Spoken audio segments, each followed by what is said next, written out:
ગણપતિ બાપ્પા મોરિયા.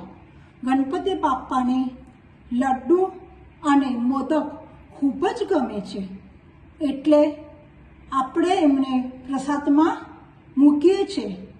એટલે હું તમારી સામે લઈ આવી છું ટ્રેડિશનલ ઉકડી મોદકની રેસીપી. જો તમને સ્ટેપ બાય સ્ટેપ બતાવીશ, જેથી તમારા મોદક એકદમ પરફેક્ટ બનશે. તો આજની એકદમ ઇઝી અને એમેઝિંગ રેસીપી શરૂ કરીશું. તમે જોઈ શકો છો.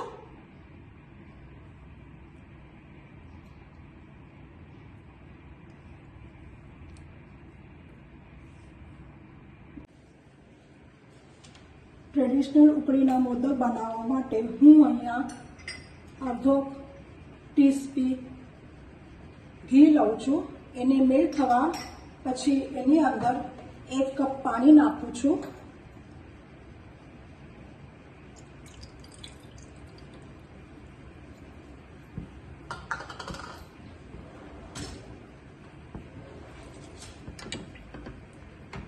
હવે એની અંદર ચોખાનો લોટ છે એ હું ધીરે ધીરે નાખું છું. એકી સાથે નાખવાનો નથી, નહીં તો એની ગાંઠોડી થઈ જશે.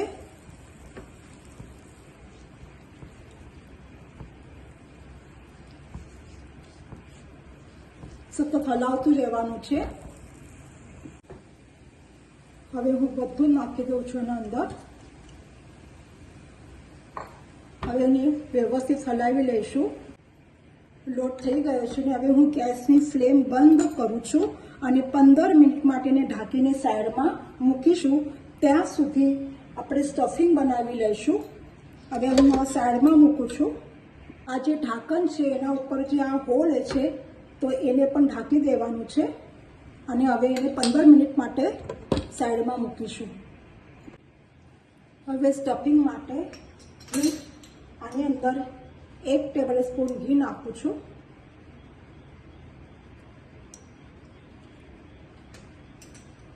અને એની અંદર જે આ લીલું કોપરું છે એને હું ફોડીને ઉપરની છાલ કાઢીને એને છીણી લીધી છે. હવે એને સાતરી લઈશું વ્યવસ્થિત રીતે.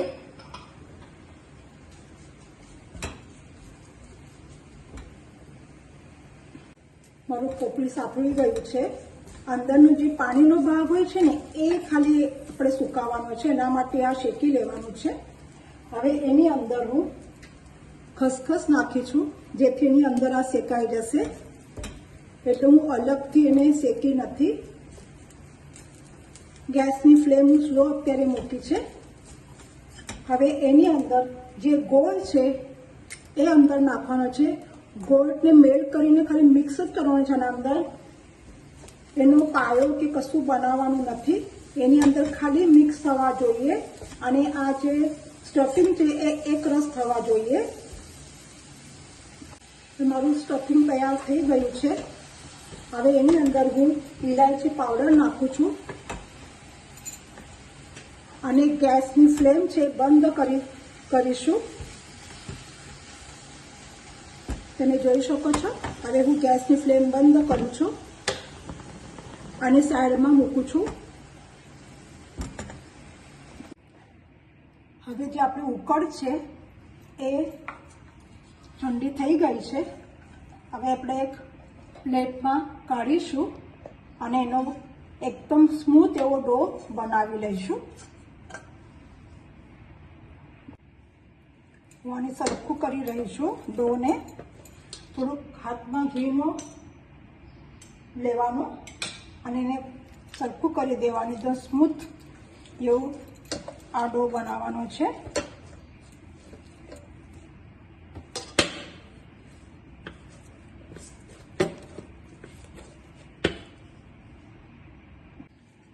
આવી રીતે એક મોલ્ડ લીધું છે.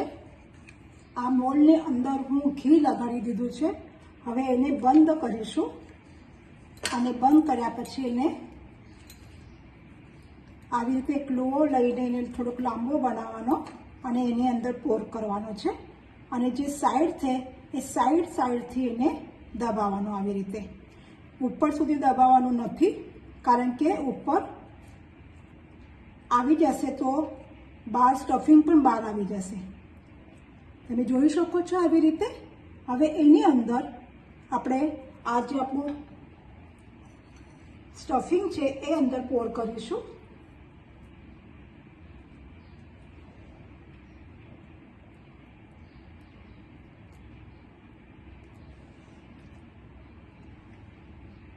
તમે ચોક્કસ એક વખત આ કરશો. ગણપતિને ભાવતો એવો પ્રસાદ છે.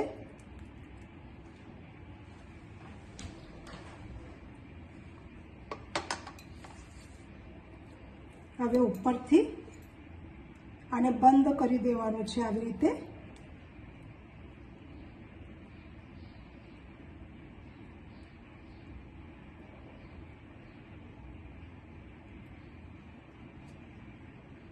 તમે જોઈ શકો છો એકદમ પરફેક્ટ દબાવવાનું છે ઉપરથી, ને તો આ જે ઉપર છે એ બહાર આવી જશે. હવે આ ખોલી દેવાનું.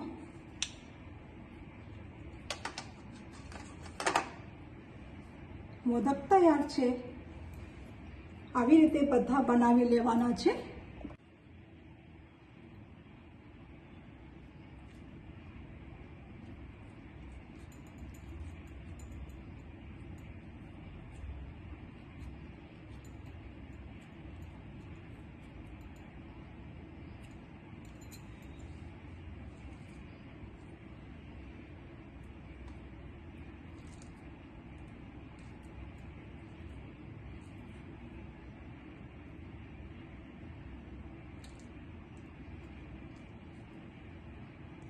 આની અંદર વ્યવસ્થિત રીતે સ્ટફિંગ કરવાનું છે જેથી એ ખાવા માટે સારું લાગે. અધરવાઇઝ તમે અંદરનું લોટ જ લાગશે.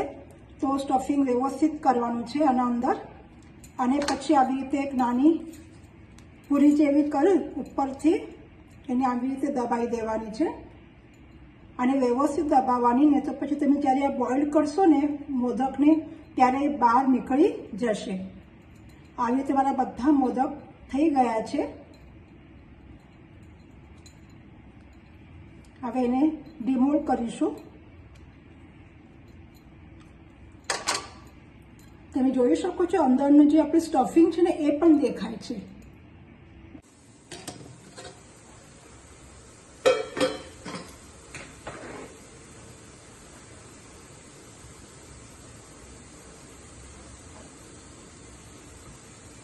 આપણે એની અંદર મોદક મૂકીશું. હવે આપણું પાણી જે હતું એ બોઇલ થઈ ગયું છે અને એને હું 5-10 મિનિટ માટે મોદકને બોઇલ કરવા મૂકું છું. પછી એને બહાર કાઢી લઈશું.